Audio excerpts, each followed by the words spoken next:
Assalamualaikum warahmatullahi wabarakatuh. Waalaikumsalam warahmatullahi wabarakatuh. Yang terhormat Ibu Kepala UPT SMP Negeri 2 Turatea, yang terhormat ibu-ibu calon guru penggerak, yang terhormat rekan-rekan teman-teman sejawat guru-guru UPT SMP Negeri 2 Turatea. Selamat datang teman-teman semua. Hari ini insya Allah kita akan mengadakan rangkaian kegiatan inseminasi nilai-nilai budaya positif. Untuk mengefisienkan waktu, saya bacakan rangkaian kegiatan hari ini. Yang pertama adalah pembukaan dengan membaca basmalah. Marilah kita sama-sama membuka acara kegiatan hari ini, diseminasi nilai budaya positif, dengan mengucapkan Bismillahirrahmanirrahim. Bismillahirrahmanirrahim. Acara kedua, doa oleh Ibu Nurjannah SPD. Dipersilakan dengan hormat.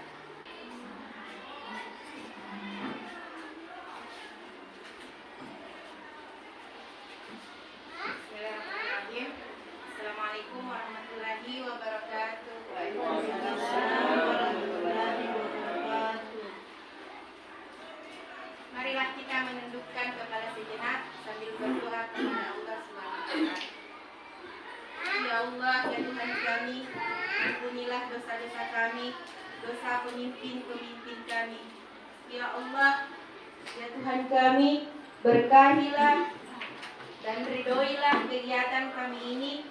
Ya Allah, ya Tuhan kami, berilah kelancaran atas kegiatan kami. Rabbana atina fid dunya hasanah wa fil akhirati hasanah wa qina adzabannar. Walhamdulillahirabbil alamin.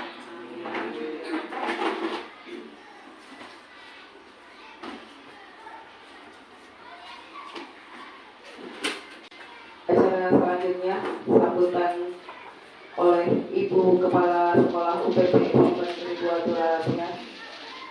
Waktu dan tempat kami persilakan. Bismillahirrahmanirrahim. Assalamualaikum warahmatullahi wabarakatuh.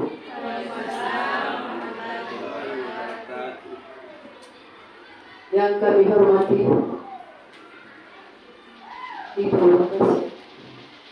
Guru SMP Negeri 2 Turatea, yang kami hormati Ibu yang dua orang ini calon guru penggerak ke depan, insyaallah. Syukur alhamdulillah kita panjatkan kehadirat Allah Subhanahu wa taala, di mana pada hari yang sangat berbahagia ini, tepatnya hari Kamis, ya, kita berkumpul di ruangan guru di SMP Negeri 2 Turatea untuk melaksanakan diseminasi atau mengikuti diseminasi nilai-nilai budaya positif yang diselenggarakan oleh kedua teman kita, yaitu Ibu Wahuni dengan Ibu Hasbida sebagai calon guru penggerak.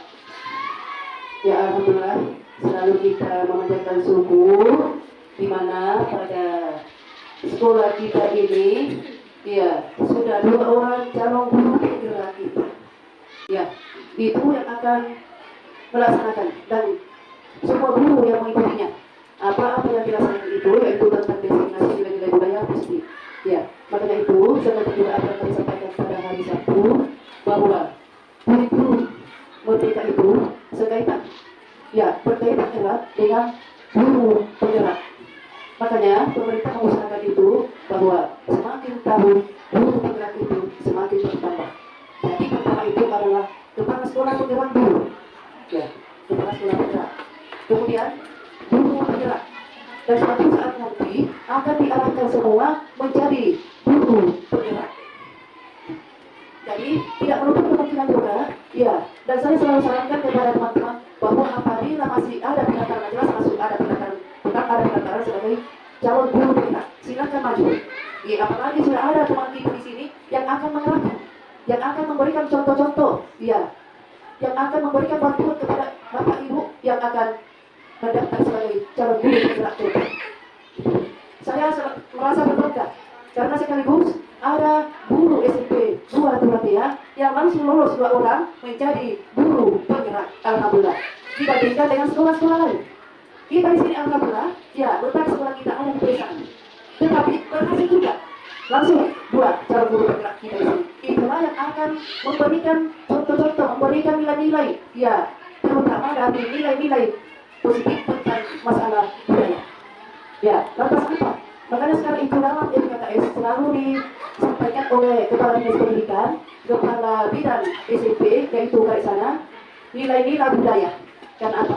Antara guru penggerak dengan kurikulum merdeka itu, ya, hubungannya sangat erat, sangat tinggi. Karena yang akan dilaksanakan itu, ya, terutama dari, ya, kegiatan-kegiatan siswa, dari pembelajaran siswa, di mana pembelajaran itu bukan cuma berlangsung di kelas saja, tetapi di luar ruangan pun, ya, berlangsung. Soalnya kita, ya, bagaimana, ya, kita perhatikan siswa, bagaimana atau apa, ya, yang paling diminati oleh siswa. Makanya itu, sekarang guru penggerak kita atau calon guru penggerak kita di sini akan memberikan penjelasan, ya, bagaimana yang akan kita laksanakan ke depan dengan menggunakan kurikulum Merdeka Belajar. Jadi, kemudian dari itu, apabila pendaftaran calon guru penggerak, silakan maju. Saya berikan peluang. Ya, dan kedua teman kita di sini selalu saya berikan dorongan. Ya, selalu kami berikan dorongan karena apa? Guru yang berhasil berarti kepala sekolah juga berhasil. Ya, sekolah kita juga terangkat karena tidak semua sekolah ada guru penggeraknya. Masih banyak sekolah yang tidak ada calon guru penggeraknya. Tapi kita di sini alhamdulillah, walaupun letak sekolah kita ada di pedesaan, tapi apa hasilnya luar biasa. Karena sekaligus langsung 2 orang yang lulus menjadi calon guru penggerak. Kalau kepala sekolah, ya baru juga beberapa orang, iya baru juga beberapa orang. Dan guru penggeraknya itu juga baru beberapa orang. Sedangkan di kota-kota pun, ya belum banyak. Ya, makanya itu setelah saya lihat, ya, nama-nama yang lulus menjadi calon guru penggerak itu, saya merasa berbangga, saya merasa berbesar hati, dan tidak terasakan olehku, ya, saya punya air mata mengalir karena saya merasa berbangga atas keberhasilan teman kita di sini berdua, ya, sekaligus. Itu dibandingkan dengan sekolah-sekolah lain, masih banyak sekolah, ya, jangankan sekolah-sekolah yang letaknya di desa, sekolah-sekolah yang letaknya di kota pun, ya, tidak seperti sekolah kita di sini. Ya, jadi insya Allah, ya, karena adanya 2 orang sebagai calon guru penggerak, ya, maka sekolah kita, ya, sebentar akan cemerlang, insya Allah. Tetapi untuk mencapai seperti itu dari mana? Adalah dari semua teman-teman guru dan pegawai yang kerjasamanya tinggi, yaitu kekompakan dalam melaksanakan sesuatu sehingga tercapai apa yang kita idam-idamkan ke depan, apa yang kita rencanakan ke depan. Dan saya selalu memberikan, ya, dorongan kepada teman-teman, ya, bagaimana cara kita bekerja sama. Ya, kita bekerja sama, kita kompak untuk mencapai, ya, generasi-generasi ke depan yang cemerlang. Jadi sekarang, marilah kita bersama-sama, ya, semua guru dan juga saya ikut, ya, untuk mengikuti kegiatan daripada, ya, teman kita sebagai calon guru penggerak, yaitu diseminasi nilai-nilai budaya positif. Dan ini dilanjutkan lagi dengan bimbingan pemaparan yang dalam pembelajaran, ya, itulah yang akan dilaksanakan pada hari ini, dan marilah kita bersama-sama aktif untuk mengikutinya, ya, supaya sebentar nanti tidak ada lagi yang bertanya bagaimana ini, bagaimana itu, ya. Dan marilah kita selalu kami sarankan kepada semua teman-teman, itu adalah kebersamaan kita, ya. Kita harus bersama, kita harus bersatu, kita harus kompak, ya, terutama dalam kegiatan-kegiatan seperti ini. Karena ya, teman kita yang berhasil, kita juga nggak merasa bangga. Ya. Jangan ada yang di hati teman-teman, dia bilang ini, jangan. Kita ini harus satu. Ya. Selalu memberikan dorongan kepada teman-teman. Karena dari teman-teman, sehingga nama SMP Negeri 2 Tumatia ya menjadi terangkat, menjadi tinggi dan terbawa kemana-mana pun. Ya, karena bukan cuma 2 sekolah, 3 sekolah saja yang mendaftar sebagai calon guru juga, tetapi boleh dikata semua sekolah ada guru yang mendaftar untuk menjadi calon guru penggerak, tetapi Tuhan belum memberikan keberhasilan. Ya, tetapi alhamdulillah kita di sini langsung 2 orang dan tidak menutup kemungkinan juga. Ya, saya berikan dorongan kepada semua teman-teman, apabila masih ada pendaftar silahkan mendaftar, sedangkan maju. Tetapi ada juga kepala sekolah yang boleh dikatakan memberikan hambatan bagi teman-teman yang mau mendaftar, tetapi saya tidak pernah seperti itu. Ya, bahkan saya merasa bangga, saya merasa berbesar kepala apabila ke depan nanti ada lagi yang mendaftar sebagai calon guru putra, lantas diberikan keberhasilan oleh Yang Maha Kuasa. Karena namanya manusia biasa itu ya cuma berusaha dan berdoa, tetapi yang menentukan segala sesuatunya keberhasilan itu adalah Tuhan Yang Maha Kuasa. Makanya kita tidak boleh lepas, ya. Dan boleh dikata tiap kita bernapas harus diiringi dengan ingatan kita kepada Yang Maha Penentu, Yang Maha Pencipta, karena Dia yang menciptakan kita sebagai manusia.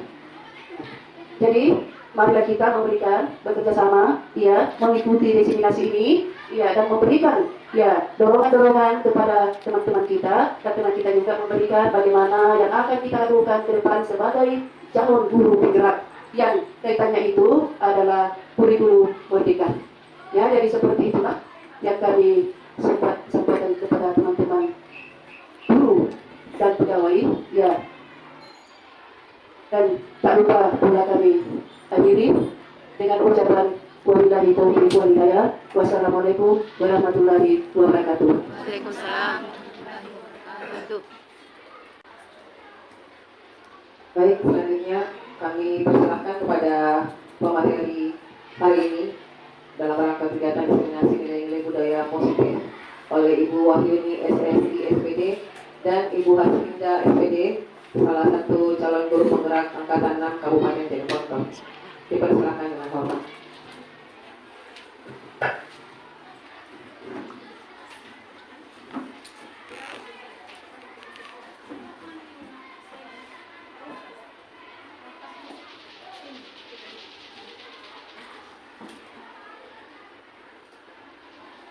Bismillahirrahmanirrahim.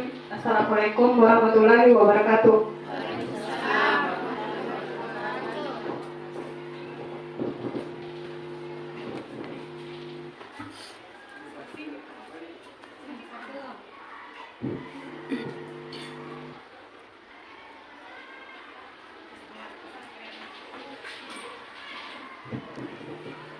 Alhamdulillahirrahmanirrahim. Puji syukur kita panjatkan diberi kesempatan untuk berkumpul di tempat ini, dan tak lupa kita kirimkan salam dan salawat kepada junjungan kita Nabiullah Muhammad SAW. Pertama-tama saya mau ucapkan dulu terima kasih buat kepala sekolah, terima kasih banyak Karen atas kesempatannya, dan juga buat teman-teman saya berterima kasih banyak atas kesediaannya berkumpul di sini, terutama yang tidak punya jam. Sekali lagi saya ucapkan terima kasih. Izinkan kami mungkin sekitar sejaman ke depan untuk bukan saya berdiri di sini bukan berarti saya sudah paham segalanya, jadi tapi saya mau mengajak teman-teman untuk belajar bersama ya. Jadi metode materi yang saya mau sampaikan juga intinya seperti diskusi saja. Jadi yang pertama ada kesepakatan kelas kita. Kesepakatan kelas itu selama acara ini ada kesepakatan yang meskipun saya yang buat, tapi kalau ada saran dari teman-teman mau menambahkan atau mengurangi yang sudah saya tampilkan di atas, silakan. Yang pertama saling menghargai. Mungkin paham dikit bagaimana itu saling menghargai. Kemudian aktif dalam diskusi. Jadi mungkin sebentar yang agak malu-malu kulihat untuk menjawab, padahal mau sekali sih. Mungkin saya langsung tunjuk ya, gak apa-apa ya. Yang ketiga, ketika ada yang mau bertanya atau menanggapi, silahkan present, angkat tangannya. Yang keempat, minta tolong HP-nya, karena kami melakukan perekaman di 2 kamera, jadi tolong HP-nya di silent.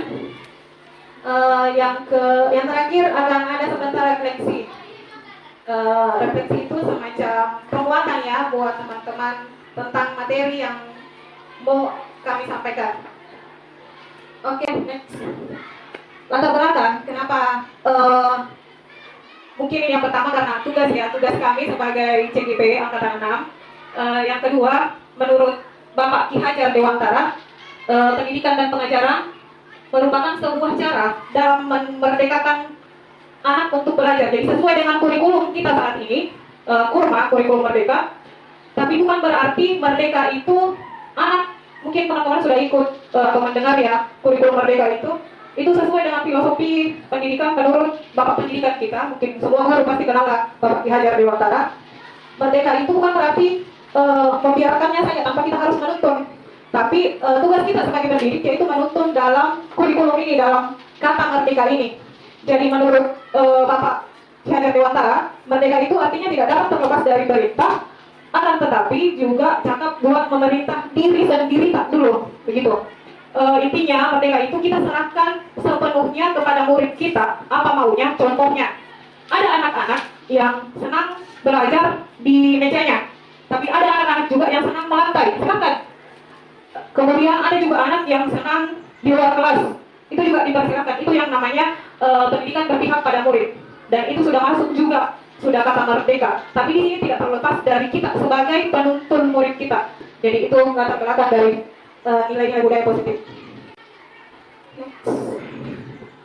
Perubahan paradigma. Jadi awal dari nilai-nilai budaya positif yaitu tentang teori kontrol atau ilusi kontrol. Bagaimana ilusi seorang guru untuk mengontrol muridnya. Kemudian yang kedua, ilusi bahwa kritik dan membuat orang merasa bersalah dapat menguatkan karakter. Mungkin ibu-ibu paham, sebentar akan ada penjelasannya. Jadi saya bacakan dulu. Ilusi bahwa semua penguatan positif efektif dan bermanfaat. Kemudian ilusi bahwa orang dewasa memiliki hak untuk memaksa. Jadi intinya teori pilihan atau ilusi kontrol ini, itu yang akan kita kupas habis pada materi kali ini. Sekarang saya mau bertanya, siapa sebenarnya yang memiliki kontrol? Kalau ini lanjut nih ke pertanyaan berikutnya. Apakah diri kita bisa dikontrol oleh orang lain? Contohnya, sebelum ada yang menjawab teman-teman, contohnya, ada permen di dalam genggam mata. Kemudian, ada teman tak mau mengambil ini permen. Kira-kira kalau tidak mau Ki, berhasil Ki ambil ini permen teman tak? Kalau tidak mau Ki? Tidak. Apa alasannya kira-kira? Kesepakatan kelas, angkat tangan dulu untuk menjawab. Kenapa tidak? Karena hak tidak mau memberikan. Hak tidak mau memberikan. Itu termasuk teori kontrol. Jadi yang bisa mengontrol kita adalah diri kita sendiri. Betul yang disampaikan oleh Ibu Rara. Kemudian yang kedua, apa kita bisa mengontrol orang lain? Kalau kita yang mau barangnya orang, apa kita bisa meminta seenaknya? Tergantung. Jawabannya tidak juga. Tergantung. Kalau mau sekali aku paksa itu. Tergantung dari keadaan. Tergantung apa yang dia mau. Kalau dia mau wajib, masih barang. Jadi apapun itu stimulus respon ke teori kontrol. Sebelumnya mungkin setelah Tidak ini bisa hilang. stimulus respon kita mencoba mengubah orang agar berpandangan sama dengan kita. Contohnya kayak saya ke siswa. Nah, kau juga harus bisa perkalian, kau juga harus bisa pangkat-pangkat. Nah, teori kontrolnya yang lebih bagusnya lagi tindakan kita seharusnya guru, kita berusaha memahami pandangan orang lain tentang dunia. Kita harus bisa melihat bakatnya anak-anak kita. Siapa tahu bakatnya di menggambar, kemudian kita paksa untuk hafal pangkat-pangkat. Meskipun kita, bukan berarti jangan dibalik mengajar matematika, itu anak menggambar terus mau diajarkan. Tidak berarti seperti itu. Yang kedua, perilaku buruk dilihat sebagai suatu kesalahan. Jangan pernah menganggap yang buruk-buruk itu semuanya adalah kesalahan. Intinya bukan semuanya adalah kesalahan. Tapi saya juga tidak bilang yang buruk itu benar, enggak. Kemudian yang mesti kita kontrol di sini yaitu semua perilaku memiliki tujuan. Kemudian yang ketiga, orang pikiran tak dua mimpi lihat. Kalau tidak menang, pasti menang. Kan itu dulu yang utama tuh sebelum melakukan. Jangan langsung pesimis, kalah, menang atau kalah. Tapi berpikirlah untuk menang. Jangan ada pikiran lain dulu. Next. Disiplin yang pertama ya. Oke, betul. Kemudian di sini ada 6. Yang pertama tadi sudah disiplin positif dan nilai-nilai kebajikan universal. Yang saya tampilkan di atas mungkin terlalu kecil nih. Kecil sekali ya. Oke, ini intinya semua ini yang akan kami bahas berdua. Jadi ini cuma kayak rangkumannya tentang disiplin positif menurut teori kontrol Dr. William Blair. Jadi sebentar saya. Oke.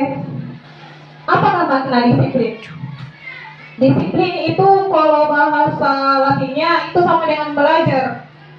Kalau kita itu disiplin itu seperti ingin dihargai, ingin didengar, seperti itu ya kalau kebiasaan tak mungkin sehari-hari. Namun pada dasarnya disiplin itu berasal dari bahasa Latin yang artinya belajar.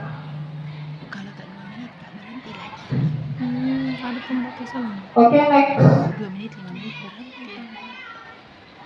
Nilai-nilai kebajikan universal sama yang tadi tentang disiplin oleh Pak Dr. William Blair pada teori kontrol yang saya bahas tadi. Kemudian 6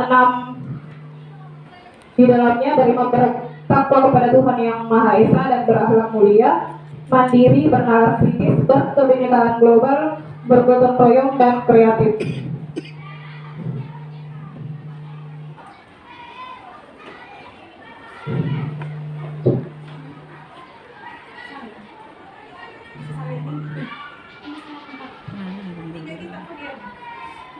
Oke, yang kedua teori motivasi, hukuman dan penghargaan serta restitusi. Teori motivasi perilaku manusia ada 3. Ada yang namanya menghindari ketidaknyamanan. Contohnya kalau terlambat datang.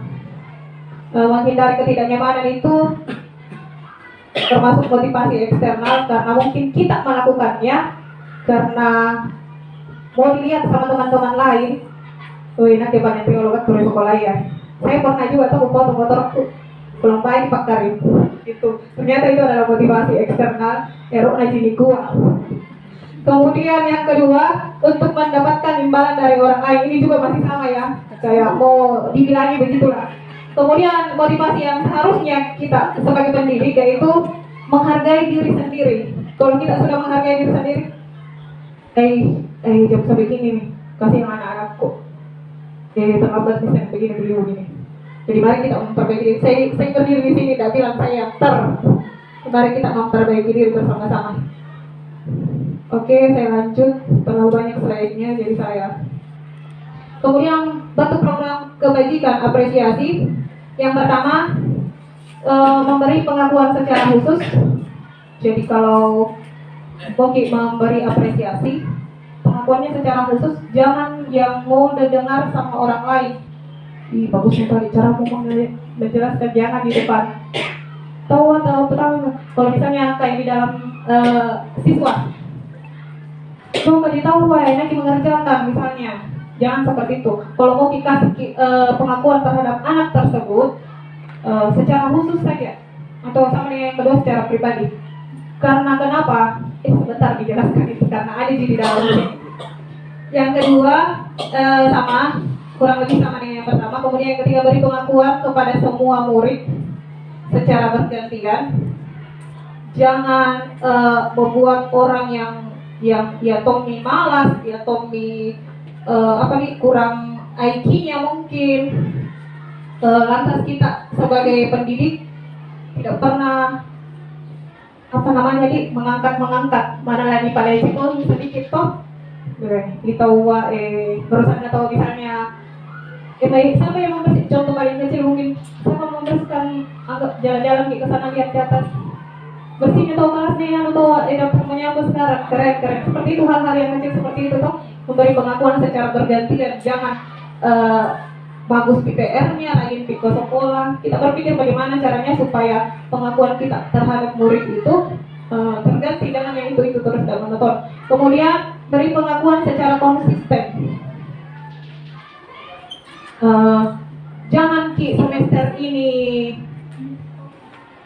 tindakan tak bagus kayak yang seperti tadi, kemudian nantinya hilang nih, cuek lagi. Jadi perhatikan nih.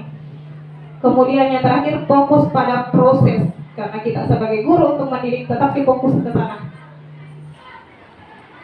Oke, lanjut nih ke sini kayaknya. Ini tentang kayak kata-kata yang pembuka kemarin saya perhatikan. Kemudian yang termasuk nilai kebajikan itu tentang rasa empati, kepedulian, rasa tanggung jawab, kemudian situasinya pada saat menolong murid baru di kelas, pada saat membantu teman-teman di tugas kelompok, kemudian pada saat memungut kertas-kertas yang berharga, kita bisa memberi pengakuan lewat situ. Lanjut, nah di sini saya perlu respon lagi dari teman-teman. Kalau tindakan guru, perbedaan antara hukuman dan konsekuensi. Yang pertama, mencatat 100 kali di dalam buku kalimat, saya tidak akan terlambat lagi karena terlambat ke sekolah. Biasa kan ada hukuman menulis sampai berapa halaman ya. Yang saya mau tanyakan, apakah itu termasuk hukuman atau konsekuensi? Konsekuensi dari kesepakatan bersama. Kalau ada kesepakatan bersama, artinya itu adalah Konsekuensi. tapi bisa saja jadi hukuman. Artinya ada aturan yang dilanggar, itu juga bisa saja seperti hukuman. Atau ada jawaban lain? Sama semua konsekuensi. Iya. Silakan. Maksudnya untuk yang menambahkan saja. Jadi yang dianggap hukuman itu kalau seandainya itu secara spontan, artinya kita tidak sepakati sebelumnya. Itu yang dianggap hukuman. Kalau misalnya kamu berdiri di sudut, karena kamu mungkin main di belakang, kamu berdiri di sudut, itu hukuman. Karena itu spontan, tidak ada kesepakatan sebelumnya. Kalau sudah ada kesepakatan sebelumnya, itulah yang dianggap sebagai konsekuensi. Karena kan sudah disepakati bahwa akan ada akibatnya atas perbuatan yang kita lakukan. Ya itu. Yang kedua, tidak tahu itu udah jauh. Itu maksudnya supaya bisa Oh iya, betul juga. Lari menyelidiki lapangan basket 2 kali karena terlambat hadir di sekolah. Konsekuensi ketika ada kesepakatan. Ini sebenarnya ini bisa dilihat dari situasi. Ada dua pendapat dilihat dari situasi. Kondisi. Bisa jadi spontanitas langsung. Bisa juga Karena terlambat. Untuk menghindari ada pelanggaran hak asasi manusia, lebih bagus memang dia dijadikan sebagai konsekuensi supaya tidak ada protes dari orang tua gitu kan misalnya. Ya, betul sekali. Itu juga sebentar akan dibahas tentang keyakinan kelas.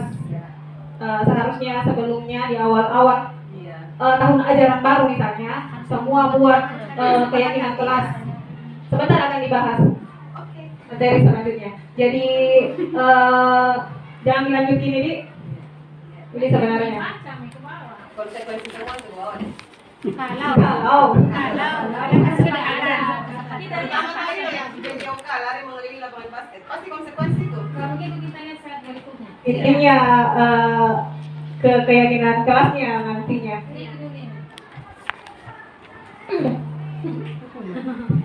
Ini kan kita berbicara tentang belum ada ya keyakinan kelas sebelumnya. Jadi makanya saya bilang tadi kalau ada keyakinan kelas sebelumnya artinya dia termasuk konsekuensi. Tapi kalau spontan saja itu namanya hukuman. Jadi itu bedanya hukuman dengan konsekuensi. Nah jadi di sini perbedaannya Kalau hukuman itu sesuatu yang menyakitkan harus terjadi, karena kan spontan. Anak-anak nggak pikirkan sebelumnya. Kemudian konsekuensi itu sesuatu harus terjadi. Mereka sudah tahu. Kalau terlambat kain pasti sebentar. Begini kak. Bahasa Inggris ya. Kemudian membuat anak sakit fisik maupun hati untuk jangka waktu yang lama. Sama kayak kami kemarin disuruh bercerita tentang nilai, apalagi namanya pengalaman positif dan negatif ya, yang membuat sampai sekarang kita sudah menjadi guru. Ada tidak guru yang pernah membuatmu sakit sampai sekarang seperti itu? Kita saja di guru penggerak, di calon guru penggerak ditanya seperti itu, kita tuliskan sebagai tugas. Dan apakah ada guru yang pernah yang kebalikannya, yang membuatmu terkesan sampai sekarang seperti itu? Kalau pengalaman saya, nggak apa-apa ya cerita. Kalau pengalaman saya pernah bahasa Inggris dibilangin sok tahu, sakitnya sampai sekarang. Meskipun untuk ke gurunya alhamdulillah nggak dendam nih, tapi kalau kayak suara-suara sok pintar itu masih terngiang-ngiang sampai sekarang. Dan insya Allah saya tidak akan melakukan itu untuk peserta didik kita di sini. Kemudian yang ketiga, anak membenci kedisiplinan. Ketika ada anak yang sering dihukum, mungkin dia akan jadi musuhnya disiplin. Karena hobi dihukum mungkin seperti itu. Kalau konsekuensi, anak mungkin masih menghargai disiplin. Karena ingat sih toh, bilang saya harus lakukan. Kemudian hukuman itu bersifat paksaan, karena kan spontan. Kemudian kalau konsekuensi, stimulus tanggapan. Kemudian berikutnya mendorong anak menyakiti diri sendiri. Kan kalau dihukum lari, otomatis mungkin balik semua. Kemudian yang konsekuensinya mendorong anak agar mudah menyesuaikan diri. Mungkin akan lebih lagi ingat. Aku lakukan ini deh karena dia apa? Begini kak sebentar. Ada konsekuensinya begini sebentar. Kemudian konsep diri yang buruk. Kalau di konsep diri yang baik. Lanjut, anak belajar untuk menyembunyikan kesalahan. Mungkin saja tidak kita lihat, kita lambat kita tidak sih. Jadi membuat anak tidak jujur ya. Kemudian anak kalau di konsekuensi mungkin ada yang ingat keyakinan kelas kita di awal. Marah, rasa bersalah, dipermalukan, merasa tak dihargai. Mungkin itu perasaan anak-anak kita ketika dihukum. Kalau konsekuensi cuma merasa kehilangan hak, dibuat tidak nyaman, diasingkan untuk sementara. Kita bahas awal-awal tentang restitusi. Jadi restitusi itu adalah proses menciptakan kondisi bagi murid untuk memperbaiki kesalahannya. Jadi ini penggantinya sebenarnya yang tadi yang dua, hukuman dengan konsekuensi. Jadi ini yang akan dibahas. Ini mungkin yang akan dibahas agak lama-lama daripada yang lain. Ini ciri-cirinya, ciri-ciri restitusi. Bukan untuk menebus kesalahan, namun untuk belajar dari kesalahan. Sebentar lebih rincinya lagi, saya hanya menyampaikan dulu ciri-cirinya. Kemudian memperbaiki hubungan, karena dengan langkah ini selain hukuman dengan konsekuensi tadi, ini restitusi mungkin bisa jadi solusi buat kita semua. Dan ini ciri-cirinya memperbaiki hubungan. Jadi mungkin contohnya seperti ini. Kadang ada anak dari tahu dibilangi melanggar dari temannya toh yang sumpah deh bu di luar ganti bajunya. Contoh yang paling kecil, yang bu sumpah nyontek nih. Itu jadi memperbaiki hubungan di sini di restitusi ini tidak ada yang seperti itu. Para siswa tanya mau bertengkar gara-gara bangku jama-jama seperti itu. Kemudian tawaran atau bukan paksaan, kita menanya apa maunya ini anak, jadi tidak tanpa paksaan sama sekali. Kemudian restitusi menuntut untuk melihat ke dalam diri. Kita tanyakan sama sebenarnya yang poin sebelumnya, tapi kita lanjut tanyakan lagi. Kemudian restitusi mencari kebutuhan dasar yang mendasari tindakan. Kenapa bisa anak seperti itu? Kita tanya dulu. Anggapan kuliah terlambat dari sekolah ya. Contohnya seperti itu. Kemudian yang keenam, restitusi diri adalah cara yang paling baik. 7, restitusi fokus pada karakter bukan tindakan. Jadi kita akan lebih mengenali karakternya anak lewat jalan restitusi ini. Kemudian restitusi fokus pada solusi, bukan lagi hukuman fisik atau apapun. Kemudian restitusi mengembalikan murid yang berbuat salah pada kelompoknya, jadi tidak akan merasa asing sama temannya meskipun sebelumnya membuat suatu kesalahan. Di sini perbedaan antara hukuman, konsekuensi, dan restitusi. Mungkin sebentar sebaiknya bisa di-share ke grup ya teman-teman. Minta maaf. Intinya itu nih tadi perbedaannya, mungkin paham lagi sedikit tuh tentang perbedaan hukuman, konsekuensi dengan restitusi yang mau kita tuntas sebentar. Oke, next lanjut ke CGP Ibu Wahyuni. Silakan.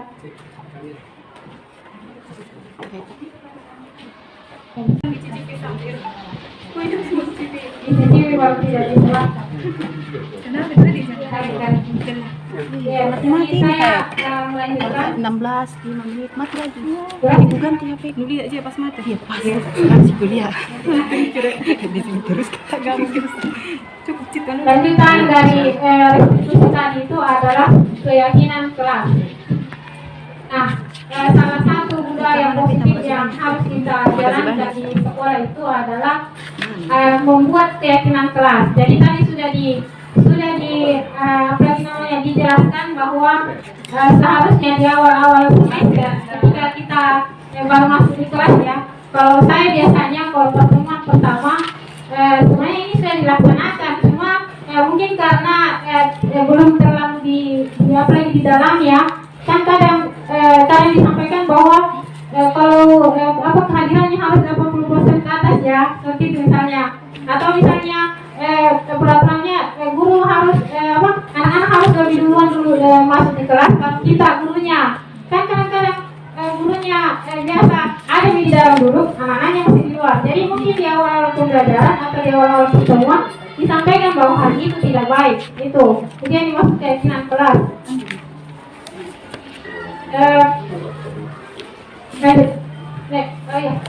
Nah, di sini ditampilkan bahwa ketika dalam sebuah kelas sudah dibuat peraturannya, jadi peraturannya ini kita buat bersama ya.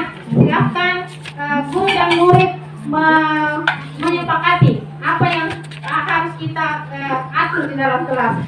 Maksudnya bisa jadi mungkin wali kelasnya yang pimpin, bisa juga permapel kalau mau bikin peraturan kelas sendiri misalnya. Ya, jadi kalau kita sudah punya peraturan kelas, imbasnya itu akan ada keyakinan dalam diri murid bahwa peraturan itu harus dilaksanakan. Nah, karena kalau kita sudah punya peraturan, contoh tadi, mengapa kita memiliki peraturan menggunakan helm sebelum ini? Sebelum ini, kenapa kita sebelumnya? Kenapa kita harus memiliki peraturan harus menggunakan helm? Contohnya, atau kenapa kita harus mengikuti protokol kesehatan yang 3M itu, memakai masker, mencuci tangan, dan menjaga jarak? Mengapa harus ada peraturan? Karena kalau tidak ada peraturan, kita tidak akan bisa memunculkan apa yang harus kita lakukan dari akibat dari peraturan itu. Apa yang mau kita lakukan? Kalau seandainya tidak ada peraturan helm, apakah kita akan mau memakai helm? Tidak kan? Sama dengan peraturan kelas. Kalau kita sudah menyepakati peraturan di kelas, maka akan ada rasa yang dimiliki oleh murid untuk melaksanakan itu yang kita sepakati bersama. Nah, kalau sudah muncul keyakinan untuk melaksanakan peraturan itu, maka akan muncul lingkungan positif. Artinya, semua murid akan merasa bahwa saya harus ini supaya kelas ini nyaman. Misalnya, peraturannya apa kira-kira? Ada yang pernah menyampaikan peraturan di kelas? Ya, Ibu Nurjana silakan. Oke, terima kasih atas kesempatannya Ibu. Saya itu setiap pertemuan, maksudnya Kak semester 1 kemarin di kelas 3, saya itu buat kontrak belajar. Jadi dia berlaku selama setengah semester. Yang pertama itu Kak, kehadiran minimal 80%. Yang kedua, dikatakan tidak hadir jika sudah diabsen siswa tersebut tidak hadir di dalam kelas. Terus yang ketiga, Jika tidak kerjakan tugas, maka disuruh menghafal surah-surah pendek, karena ini mata pelajaran PAI dan PTQ. Terus yang keempat, saling menghargai sesama teman kelas. Jika melanggar, maka diberi hukuman, yaitu menghafal doa sehari-hari ataupun bacaan sholat. Yang kelima, jika berkata kotor dalam kelas pun seperti itu. Yang keenam, tidak ada mata pelajaran lain di atas mata pelajaran PAI ataupun PTQ. Artinya dia harus setia dan tidak boleh selingkuh. Terima kasih, Kak.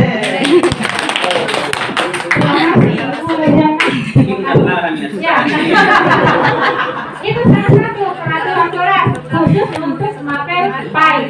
Ya, khusus untuk mapel PAI. Sebenarnya juga boleh melaksanakan itu. Sebenarnya kita sudah melaksanakan itu, cuma tidak akurat. Bahwasanya itu adalah keyakinan kelas.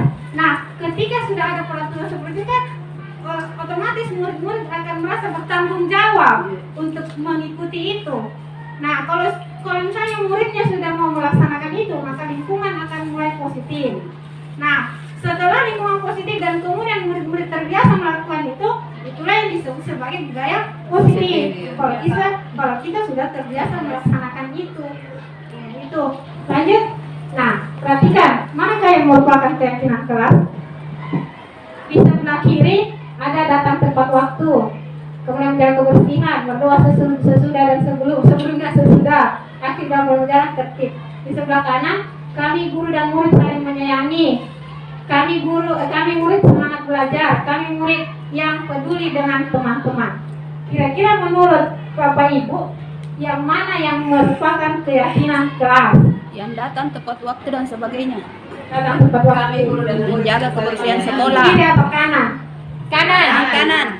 Kanan. Yang hijau atau yang hijau? Yang hijau atau yang putih? Yang hijau. Yang putih. Yang hijau.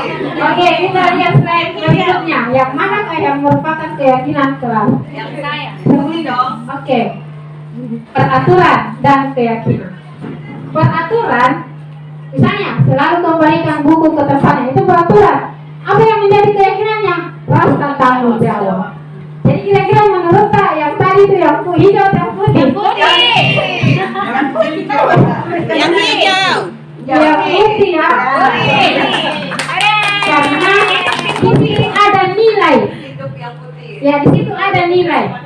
Ya, kalau apalagi namanya, kalau ini peraturannya, masih peraturannya. Apa yang menjadi keyakinan itu adalah nilainya. Apa yang menjadi imbasnya dari peraturan itu? Kayak tadi, lanjut deh. Selalu kembali kamu ke tempatnya. Apa nilainya? Tanggung jawab. Nah, itu yang disebut keyakinan kelas. Lanjut, dilarang mengganggu orang lain. Kalau dilarang kan memang peraturan, jangan telepon gitu kan. Itu peraturan. Tapi apa nilainya? Menghormati orang lain.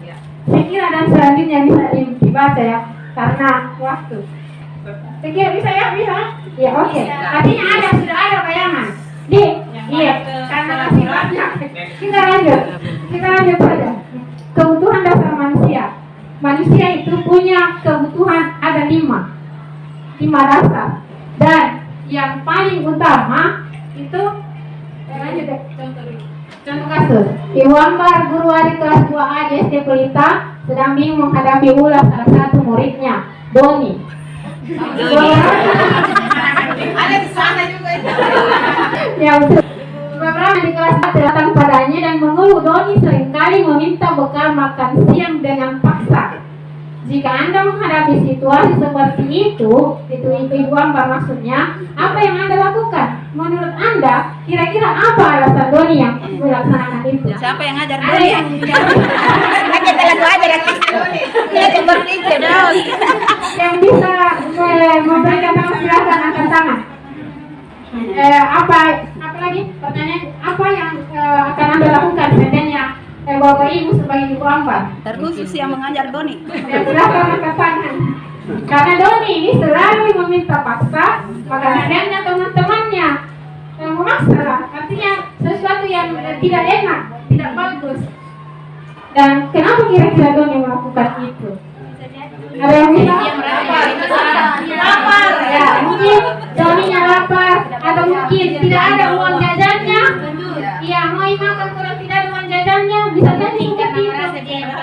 Nah, Dia paling Iya. berkuasa. Oke, lanjut. Nah, dalam kehidupan kita itu semua manusia itu punya 5 kebutuhan dasar.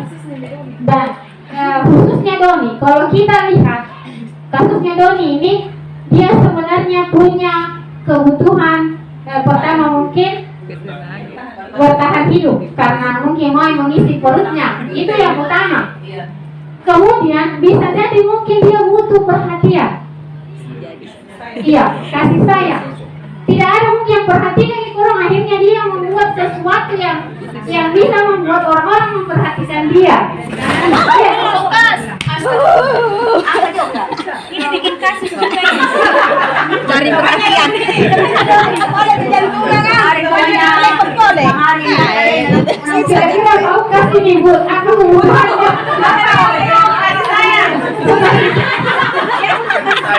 Jangan dibelai kau dong. Jauh itu dong.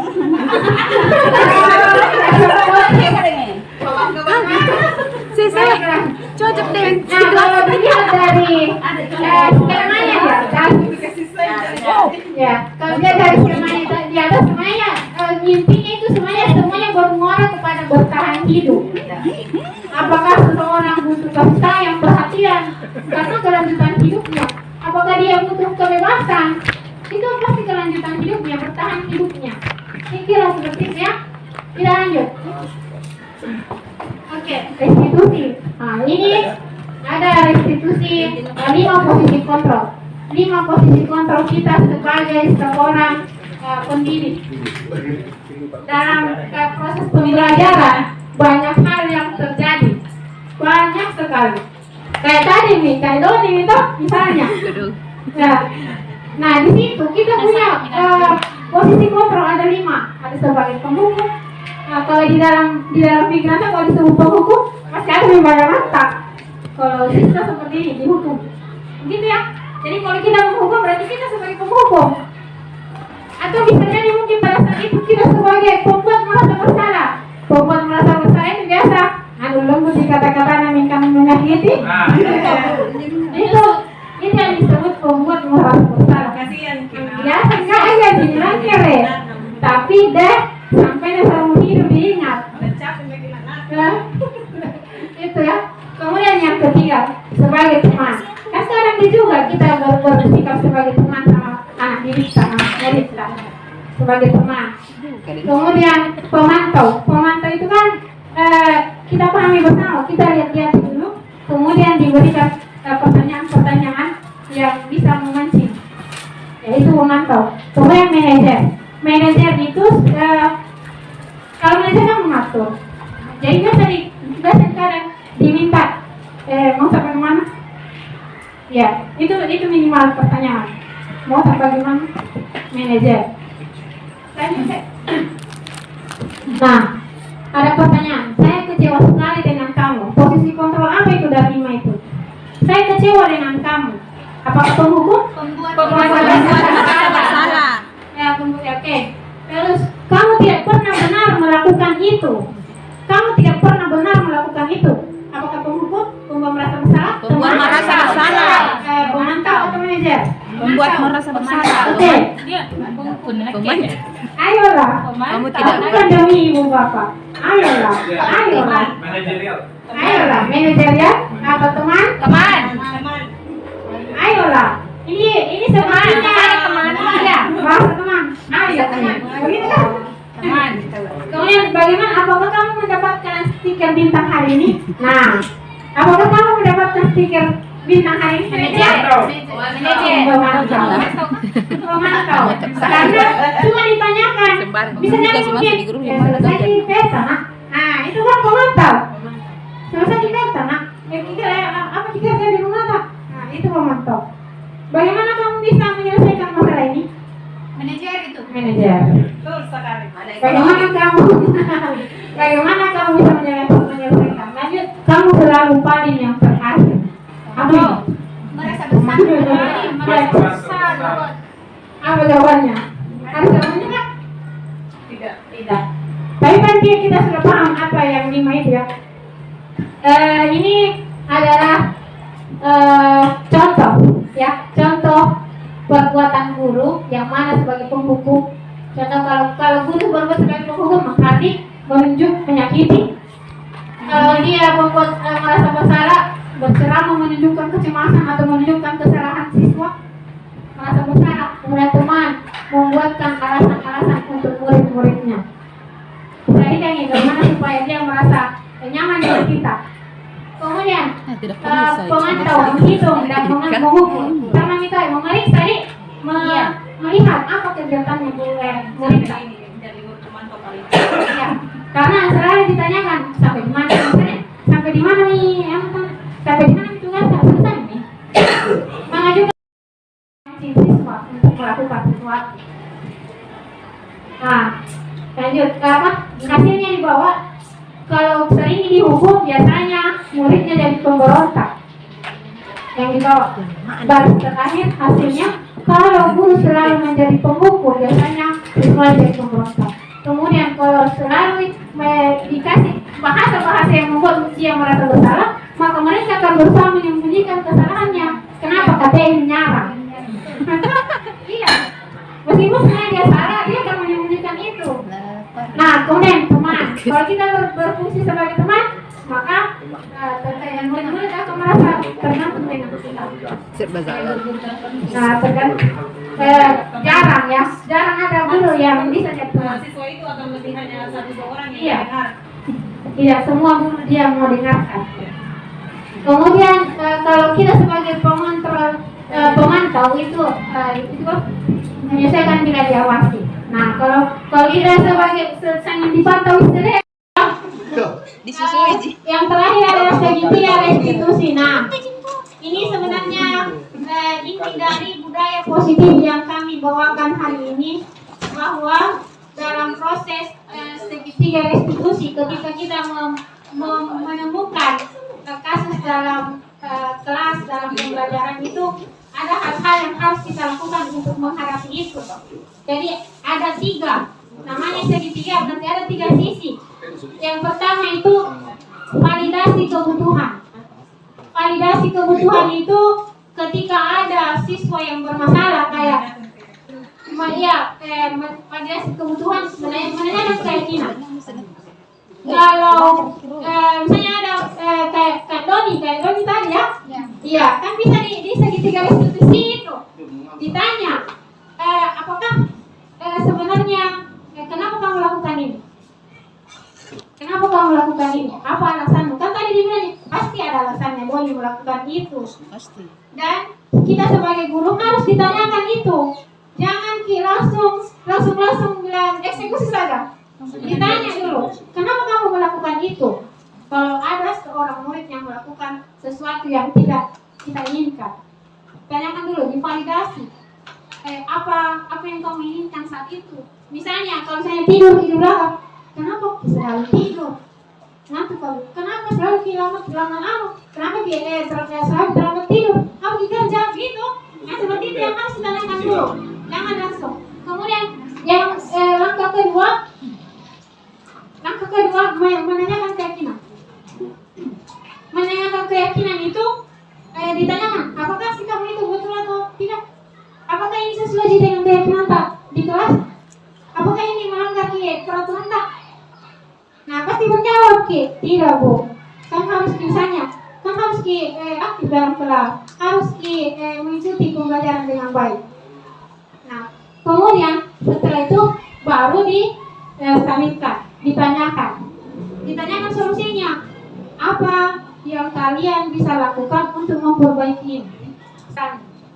Misalnya tidur apa kira-kira solusinya ini Doni? Supaya tidak selalu tidur di kelas. Itu contohnya, misalnya saya bilang cepat tidur Bu. Iya. Tidak begadang lagi, tidak main game lagi, itu contoh. Lanjut. Ini, tadi saya sudah jelaskan, maksudnya identitas. Untuk membuat anak merasa gagal karena berbuat salah, ditanyakan kenapa kita berbuat seperti itu. Itu tadi, apa alasan tak? Tadi Doni merebut makanannya temannya, apa alasan tak? Kenapa kita rebut? Kalau menjengku rapat atau bagaimana selanjutnya? Itu ya, lanjut. Validasi tindakan yang salah tadi itu apalagi namanya ditanyakan apakah sikapnya itu benar atau salah. Lanjut. Dan menanyakan keyakinan. Konsekuensi kita yang kasih menjadi harus konsekuensi. Iya. Apa yang bisa, apa yang kamu inginkan? Kamu ingin jadi apa setelah ini? Jadi ditanyakan apa yang bisa membuat kamu lebih baik setelah ini. Jangan kita yang menawarkan. Artinya jangan gurunya yang bilang kamu harus begini, kamu harus begini. Kan tadi tidak boleh memaksakan. Jadi muridnya diminta, kamu maunya apa untuk memperbaiki ini? Silakan pikirkan sendiri apa yang kamu bisa lakukan untuk menyelesaikan masalah. Gitu. Lanjut. Ini contoh kasus yang saya video sebagai tugas untuk penerapan segitiga restitusi. Jadi yang pertama saya tanyakan itu menstabilkan identitas. Contohnya kayak saya bertanya menstabilkan identitas. Contohnya seperti ini kan tidur. Kita pause sebenarnya. Saya menanyakan kenapa kita tidur? Nah, apa kita bikin semalam? Jawaban Nabil apa ya? Ros batara dini, jagung kuning. Bisa mungkin bilang sama bapak tak sampai jam segini mau bapak kelamanya sekolah mukul seperti itu. Kita menstabilkan identitas lagi seperti apa ya, kayak menstabilkan. Contohnya kayak janganlah kayak langsung anak-anak dibuat di salah masjid. Jadi kita kayak apa lagi namanya, kayak diangkat meskipun dia merasa bersalah, tapi bukan berarti kita anggap benar itu, enggak. Contohnya untuk menstabilkan agar mau menjawab yang benar. Contoh yang saya ada yang dia lakukan tidak semuanya salah seperti itu. Tapi tadi tidak pernah mencegah anak ke sekolah, tidak sibuk. Itu cuma tertidur di kelas, itu kesalahannya. Yang kedua, Nabil, kalau tidur di kelas kira-kira keyakinan kelas apa yang kita tidak patuhi? Tidak menghargai pelajaran matematika, Bu, karena Ibu menjelaskan saya tertidur. Itu kan ada tadi keyakinan kelas saling menghargai. Kalau kesepakatan tak sebelumnya ada, ditanya seperti itu. Jangan kita yang selalu menjawab. Pokoknya di segitiga restitusi itu intinya kita yang bertanya terus. Kemudian nanti baru menstabilkan identitas. Nah, kalau jadi orang yang tidak bisa menghargai, bagaimana jadinya nanti ke depan?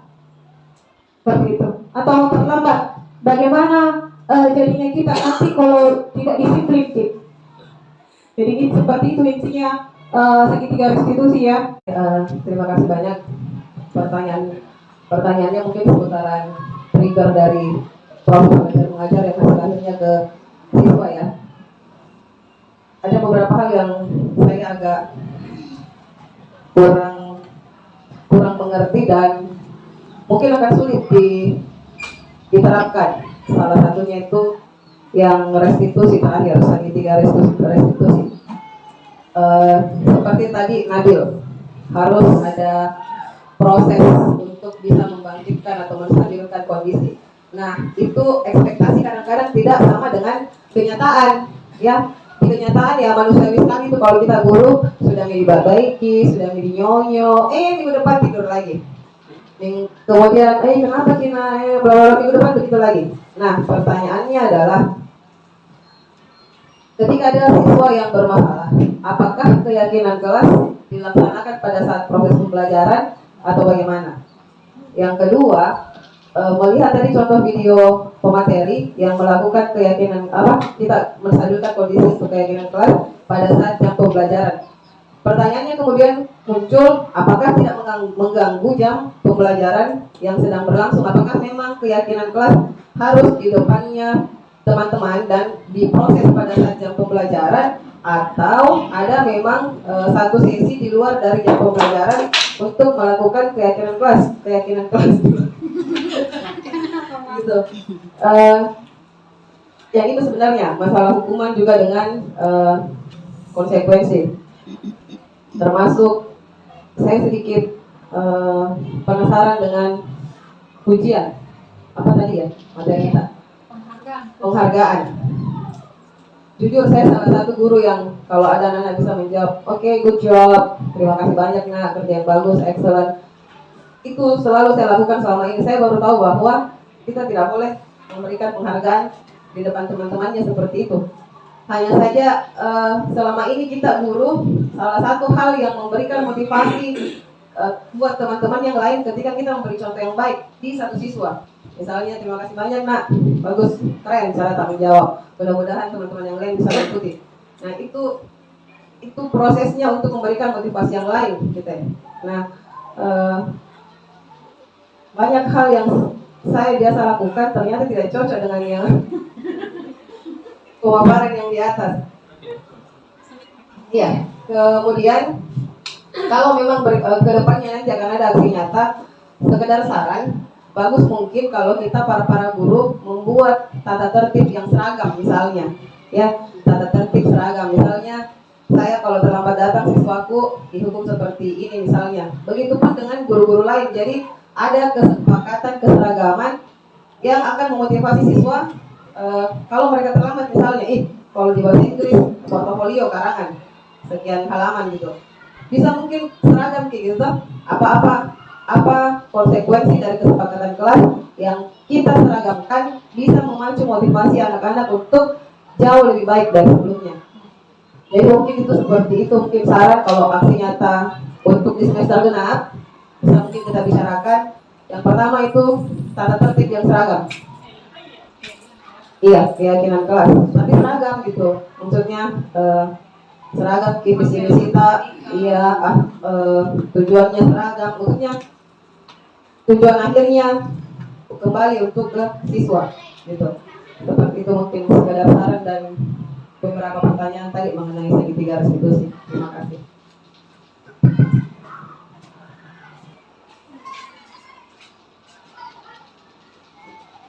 Oke, terima kasih banyak Ibu Irna atas tanggapannya dan pertanyaannya. Iya, saya sendiri juga catat. Kita moderator. Materi kehilangan moderator judulnya ini. Yang pertama tadi tentang apakah dengan penerapan segitiga restitusi ini bisa dilakukan di kelas. Sebenarnya bukan lagi harus, jangan kan. Tapi kan saya bilang tadi ini adalah ini penerapan saya ambil untuk apa lagi? Untuk tentang penerapan untuk tugas ya, tugas. Kalau tentang berhasil ya tidaknya segitiga restitusi itu, apakah tidak akan terulang lagi kejadian misalnya Nabil tidur hari ini, apakah dengan kita melakukan segitiga restitusi minggu depannya Nabil tidak tidur lagi atau besoknya Nabil tidak tidur lagi, seperti itu pertanyaan yang saya tangkap tadi. Kalau saya kembalikan dulu, saya hubungkan dengan pertanyaan yang selanjutnya tentang memberi penghargaan ya. Saya mau hubungkan, saya pernah pribadi siswa kan kalau agak tahu matematika dalam satu kelas bisa dihitung mungkin 1-2 orang. Kalau lebih dari 3 orang saya sangat bersyukur kalau ada yang lebih dari 3 orang tahu matematika dalam satu kelas. Tapi ketika saya selalu hanya menyanjung murid tersebut, ternyata minatnya dari kelas 8, misalnya saya ajar ini anak dari kelas 8, dia kan kalau di tangga itu dia akan menurun. Contoh kecilnya yang baru saja itu Fikri Ganda, anak waliku sendiri. Waktu kelas 8 sering saya puji, pintarnya kali-kali sekarang itu ya pengalaman pribadi saya ketika sama juga, gak usah jauh-jauh kan. Tias itu menurun juga, kelas 8 jago banget matematika, satu kali contoh langsung naik. Kelas 9 kupaksa gitu, saya ikut kerja nih, kan masa ibu terus mau mengerjakan, capek kan, besok naik gitu nih, aku bilang. Jadi dia akan menurun, tanyakan ke diri kita sendiri. Ada siswa yang selama ini kita sanjung, ini tentang contoh itu masa gak bisa kok kayak begitu. pelajari dari pengalaman tak. Begini sih tangganya meningkat sih ketika kita selalu sanjung. Kalau saya pengalaman pun tidak ada yang saya temukan. Jujur, saya kembalikan ke segitiga restitusi. Saya kan bilang saya juga baru mendapatkan. Tapi alangkah baiknya marilah kita sama mencoba. Karena pengalaman untuk menyanjung, memberi reward itu tidak ada sama sekali. Membuat motivasi belajar anak itu seperti tangga jalannya turun, tidak meningkat. Itu yang saya alami pribadi sebagai guru matematika. Mungkin Ibu Wahini mau menambahkan, silakan. Terima kasih Ibu Wahini. Ya, jadi saya hanya menambahkan sedikit. Tadi Ibu Irna sempat menanyakan tentang penghargaan atau usia. Jadi saya juga mengalami ini baru-baru di kelas 7. Selama saya mengikuti pendidikan guru penggerak itu, saya membiasakan diri untuk melakukan refleksi. Artinya kita menanyakan bagaimana situasi perasaan siswa setelah pembelajaran.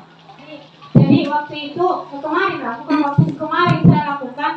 Saya suruh anak-anak silakan menuliskan atau menggambarkan bagaimana perasaan tak selama mengikuti pembelajaran di Ibu Wahini. Nah, mereka menuliskan di kertas lembar. Saya kumpul tanpa identitas sebenarnya. Tapi karena anak ini pertama sekali mengumpulkan, saya sempat baca dan saya tahu bahwa ini orang-orangnya. Dia menuliskan bahwa saya sedih karena kurang diperhatikan. Ternyata dia katanya iri dengan temannya, salah satu temannya yang selalu diperhatikan sama gurunya. Jadi saya merasa oh ternyata ya Allah, ternyata ini anak kurang mau diperhatikan. Nah itu salah satu hubungannya dengan matematika. Karena mungkin karena salah satu siswa atau murid yang kita ajar itu sangat disukai, sehingga fokus tak hanya ke situ, sehingga siswa yang satunya merasa diabaikan. Dia merasa sedih, dan saya tahu bahwa ini orang yang mestinya tidak tuliskan namanya. Jadi itu salah satu yang membuat kenapa ujian penghargaan itu sebenarnya dilarang. Ya, jadi sangat berpengaruh sama siswa lain karena rasa iri itu kalau ada saya itu. Kemudian yang kedua tentang keyakinan kelas. Keyakinan kelas kan sebenarnya artinya kita sudah mau melaksanakan itu. Nah, sebaiknya itu memang keyakinan kelas ditempel di kelas. Setiap kelas itu membuat satu poster atau apakah wali kelas mungkin bisa menuliskan cukup saja anunya saja, apalagi namanya kertasnya saja tempel kertas kosong, baru anak-anak sendiri menempelkan kayak itu yang kertas warna-warninya itu, iya sticky note, disuruh siswa menempelkan itu apa yang mereka inginkan, apa yang bisa kita sepakati bersama. Itu salah satu caranya membuat keyakinan kelas. Jadi kalau tentang kesepakatan itu bisa dibicarakan memang apa yang kita mau sepakati, tapi sebaiknya setelah disepakati harus ditempel di kelas supaya murid-murid selalu melihat itu. Ya, saya kira itu tambahan dari saya. Terima kasih. Terima kasih banyak pemateri khusus diseminasi nilai-nilai budaya positif untuk hari ini. Harapan dan keinginan kita bersama, semoga kegiatan hari ini mampu kita pahami tentang nilai-nilai budaya positif. Kemudian yang paling utama adalah kita sebagai guru mampu merancang dan berkontribusi untuk menciptakan nilai-nilai budaya positif yang akan kita kembangkan di insya Allah di semester berikutnya. Mungkin seperti itu keinginan kita bersama, Karet, Ibu Materi. Terima kasih banyak atas kehadiran Tak. Mohon dimaklumi kepada kesalahan salah kata selama saya mewakili. Terima kasih banyak, semoga bernilai ibadah buat kita semua. Wabillahi taufiq wal hidayah. Wassalamualaikum warahmatullahi wabarakatuh.